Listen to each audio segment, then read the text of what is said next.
Nation Z news, खबर नहीं आपकी आवाज। उपराष्ट्रपति वेंकैया नायडू 4 दिनों के वियतनाम दौरे पर हैं। शनिवार को उन्होंने हनोई में वियतनाम के पूर्व राष्ट्रपति हो ची मिन्ह को पुष्पांजलि अर्पित की। साथ ही उन्होंने महात्मा गांधी को भी श्रद्धांजलि दी। इस दौरान उपराष्ट्रपति ने हनोई में भारत के दूतावास में आयोजित Jaipur foot artificial limb fitment camp में कहा कि जयपुर फुट एक शानदार पहल है जो दिव्यांग लोगों को स्वतंत्रता और गतिशीलता की भावना और जीवन को पूरी तरह से जीने की क्षमता प्रदान करता है। उपराष्ट्रपति वेंकैया नायडू ने गुरुवार को कहा कि भारत वियतनाम के साथ विविध क्षेत्रों में सहयोगात्मक संबंध बनाने के लिए प्रतिबद्ध है। साथ ही उन्होंने कहा कि दक्षिण पूर्व एशियाई में जो उल्लेखनीय प्रगति की है उसमें कृषि विकास का एक अहम कारक रहा है।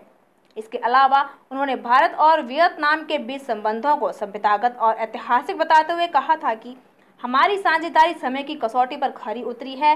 2000 वर्ष पहले भारतीय भिक्षु और व्यापारी अपने साथ भगवान बुद्ध के शांति और करुणा का संदेश वियतनाम लेकर आए थे।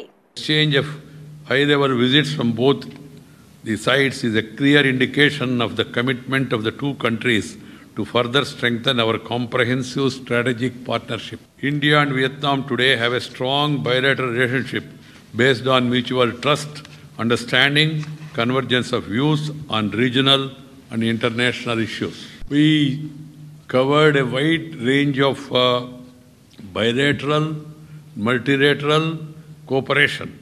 We have agreed to strengthen further our bilateral cooperation in defense, security, peaceful use of atomic energy and outer space, science and technology, oil and gas, renewable energy, infrastructure development, agriculture and innovation-based sectors. Our bilateral economic engagement during the last few years have immensely strengthened, and we discussed today means of facilitating our business and industry to harness the growing opportunities in our countries and in the region. Bilateral trade stood at nearly $14 billion last year, having nearly doubled from $7.8 billion 3 years ago.